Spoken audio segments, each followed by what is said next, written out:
Hey guys, welcome back to Relationships with Marijke. I am so excited to have Almay back in the studio with me. Almay, welcome back. It's good to have you here. Thank you. Thank you so much for having me. It's awesome to be back with you. Oh, awesome. So, our topic that we will be talking about today is the topic of singleness and your waiting season. So, I've heard so many people talk about singleness as this thing that they dread. They hate it. They feel like singleness is just actually like waiting around until your person walks into your life. That's what I found. Singleness to me is not that at all. But first, I want to hear by you. What do you think singleness is, or what does singleness mean to you? I've got to say, to be honest, singleness has been bittersweet. To say it was one or the other isn't true. I feel like I've learned so much on this journey, and it hasn't always been easy. But I feel now I have I've got a much better grasp on what singleness is supposed to be biblically. So if we look at 1 Corinthians 7, you can see Paul speaking about singleness. And it's so cool how he sees singleness as this amazing thing. He sees singleness as a way of being fully devoted to the things of the Lord. Whereas he compares that with being in marriage, which gives you divided devotion, because now you have to divide your devotion between the Lord and your wife, things of the Lord and things of this world. And even though marriage has been created by God, marriage is still something of this world. A husband is still a worldly thing. So in your singleness season, you have this opportunity and gift to live fully for the Lord, to like press into Him, His purpose. You have so much time to give to Him. We should see this as such an amazing space. I know it gets hard because we're still human and we're seeing everyone else in relationships, and I think that's where the bitter part comes in. But yeah, truly in my experience has been bittersweet. Yeah, I mean, I definitely agree with that, and I also love you bringing up Paul. And I think that, the reason why he was so passionate about singleness is because, I've been in the relationships and I've been in the singleness, still am loving it. Very content. But like what I've noticed when you're in a relationship, it is that divided attention. I always say like it's then you have the triangle. It's God, it's you, and it's the other person. So there's always that division. Whereas if you're single, it's like this straight line I up to God, and there isn't that thing of being committed to someone except the Lord, like going fully for Him in everything you do. And I feel like for me, singleness is such an amazing time in your life to build identity, to figure out like who God created you to be. Because I think a lot of times, which actually makes me really sad, is that people maybe feel like they will be fulfilled once they're in a relationship. They feel like this other person is going to make them a better person. They're going to make them a whole. It's like kind of they feel they are empty without this other person. But I strongly feel that singleness is this place where you get to actually grow in who you are. You get to see who you are without another person. You get to also like really press into your relationship with the Lord and learn how to speak to Him, learn how to have relationship with Him, so that when you get the other person, you are not like you use them as your tool to get closer to God. You're already like vested in who you are and your relationship with God, and you don't need the other person to have relationship with the Lord because you know who you are in Christ. Yeah, you also don't need them for happiness because you find joy in the Lord. that is really what singleness gets you to, is like you said, being okay with yourself because you've got the Lord.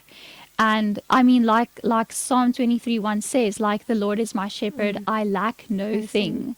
And you only realize that when you're alone, when you always have someone else to turn to, when you're always surrounded by people, especially if you have a boyfriend or a girlfriend, because you spend so much time together.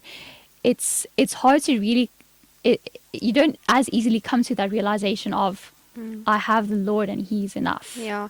And I also think like being in your single state is where you actually start building habits. Yes. And one of the habits that I feel is very important to start building as you wait on the Lord for this person, I feel that one of the habits is like being intentional with your devotion and with your time with the Lord, because Yeah. I feel like once you have that, and another person comes along, like you should still do that. And I kind of feel like once the other person comes along and it takes you away from that, that is bad. And I think that that's where the whole thing comes in of you first have to have this relationship with the Lord and not rely on the other person to have a great relationship with the Lord. Definitely. That's not how it works. No Yeah. one can make your relationship with the Lord. It is between you and the Lord. It is your relationship. Yes. Yeah. So if we talk about like waiting, this waiting season, what does waiting mean to you? I think waiting should be such an active process. Waiting isn't a time to be passive. It isn't a time to sit and wish for the season to pass, because time is so valuable and it's something we'll never get back. And the enemy loves stealing our time. He loves stealing our passion. And so often we get so caught up in this thing of, I feel so alone, that we forget that we have a purpose far beyond our spouse. And so that's why I think it's so important to be active, live in your calling. Why has the Lord created you? Live life so fully in singleness. Singleness should never be a lesser than season. It should be a season of living fully. It should be a season of living for the Lord. You have so much time for Him. You have so much time for His people. You'll never have so much time on your hands again. And then the other thing I think is so important during your waiting is preparation. What is God's design for marriage? We should know why we even want to go into marriage. It's not just isn't it just more than for your own happiness? Is marriage all that is? Like there's so much more. Like, why has the Lord designed marriage? Isn't it about being stronger for His kingdom? Being able to bring more glory to Him together than alone. I mean, we can go on about like the purpose of marriage for so long, but we need to go challenge ourselves. Why do I want to get married? Is it for me? Or is it bigger than myself? Yeah.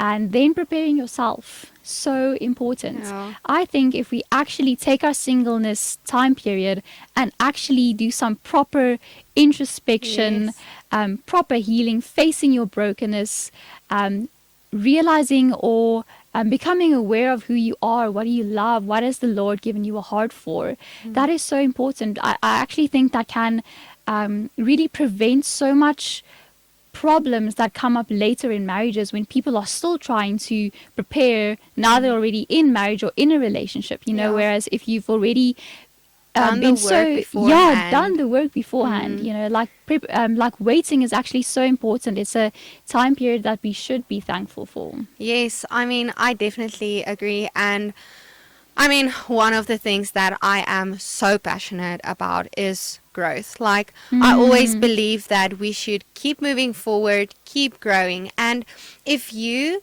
use your waiting period to just sit back and be like, yeah, no, like, I'm just going to wait until this person comes. I really, because wait, the word wait is actually a verb. It is something that has to be done. And I think that, like you said, in the waiting period, it's time for preparation. It's time where you can really look at the areas in your life that needs growth and start building on that. Something that I have been doing is I've gone back to my previous relationships and I've asked myself, like, what are the things that usually upset them about me? Like, what are the things that we thought about, like, they were not pleased from my side? And then I would be like, okay, is this something that I can work on now so that it does not one day come up in the next relationship? I can maybe look at stuff like, control. How am I controlling things? Am I too controlling in the relationship? Then I'm like, okay, maybe this is something that I can work on. And just, having a look at different places in your life where you can grow. Another really important thing for me is fruits of the Spirit. Like, yes. I kind of have this thing of, how can I expect my future husband to be patient, to be kind, to show mercy, to be generous? If this is not stuff that That's myself in your have. life. Exactly. So then I'm like, okay, Marijke, like, check yourself first.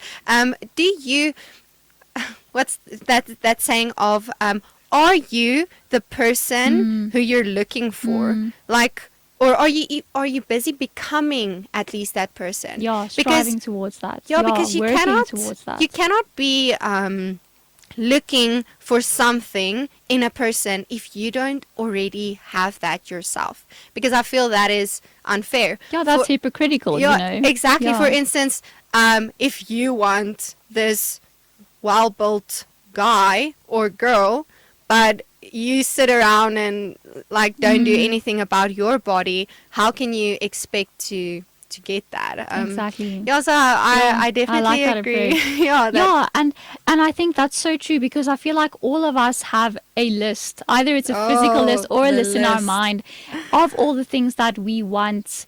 And like you say, let's measure ourselves by that standard. Can I look at my list and be like, yes, for myself? A thing about that list, it's actually funny. I spoke to a friend about a list, and I think that, there's always this thing, you have the people who believe in lists, and then you have the other people who are just like, how can you have this list? So there's the two sides about having a list. Like, what type of list would you make? Like, for, just explain this list to me. I think my list has changed so much over the years, and I've learned a lot through, like, setting up this list and what is actually important. And my list is actually not that extensive anymore at all.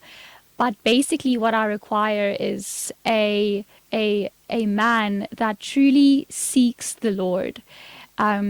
And then you'll see that in his life. And that's where the list aspects come in. Because can I see the fruits of the Spirit in his life? Can I see him working for the Lord's kingdom? Can I see him become passionate about the Lord? Is he even speaking about the Lord? Because I heard someone say once, if he's not speaking about the Lord, he's definitely not speaking to the Lord. Sure. So these are the things I look at. That's so important is... what type of man is he? What is his life about? Is it about him? Is it about God? Is it for the Lord? And then the other thing, I want to be attracted to him. Yeah, obviously. So that's basically it. Like, I don't have a list like he must have whatever, brown hair, blue eyes. If I can be attracted to him, great. If he's a man of God, great. That is my list. I kind of feel like, especially if you have this great relationship with the Lord, a man who's just so after God's heart. That is so attractive already by itself. That's just like, wowza.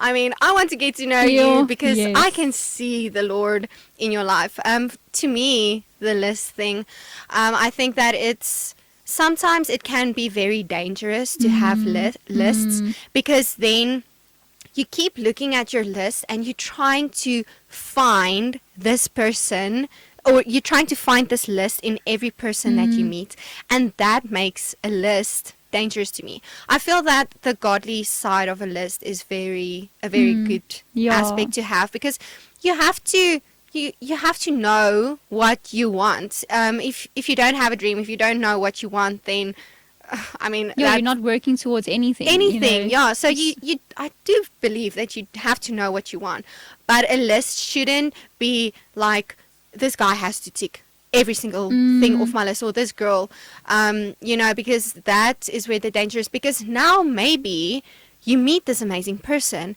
and your whole life you've wanted someone who has green eyes. Now this person doesn't have green eyes, and you're like, no, it's not on the list. So Yeah, you just discard them. pause. So I think when it also comes to like the physical stuff about a list, we should be very careful about that, because we Yeah, don't I necessarily agree. know like who Yeah. we're going to meet. Yeah, and I think the same as the physical with types as well.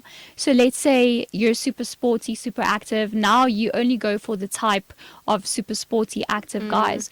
What if you get the like chill beach vibe guy, or what if you get the music guy? Like, I mean, you never know. Like they say, opposites attract. But But- then if you just cancel them out, I don't know, hey, because then I kind of feel, so to me, how I want my relationship to be, like, I don't necessarily think that we should like everything the same or do everything the same, but I feel like there should be this thing of enjoying the same things, because mutual interest. yeah, Yes. because I mean, let's say I'm this very sporty, active person. I love going on adventures, but now I meet someone who is a homebody, likes to stay indoors, likes to do indoor things. I mean, there's going to be clashes, because they are always going to want to stay indoors and I'm always going to want to go out, and then you kind of live past each other. So I don't know. It's hey, a hard I'm- one. It's a hard one. I think it's because I know people that are so opposite that have made it work. But there's definitely, you have to go into the marriage or into the relationship then knowing and accepting the fact that you guys will sometimes go your separate Yes. ways and will do things differently, do have different passions, and you have to be able to accept that. And some people, I think, are able to accept that and others aren't. And I feel like, that's up to you. That's your list that you have to look at. But at least give someone the chance, like if we just talk about like the little boxes, are we going to cut someone without even trying? Yes. Imagine he has everything you want in a guy, but he's maybe not that active. Maybe we can see. Maybe you can convince them to be active with Maybe you. you can, honestly, like people do insane things for love. Yeah. No, it is like that. So, like, in your single season, what have you enjoyed most about being single?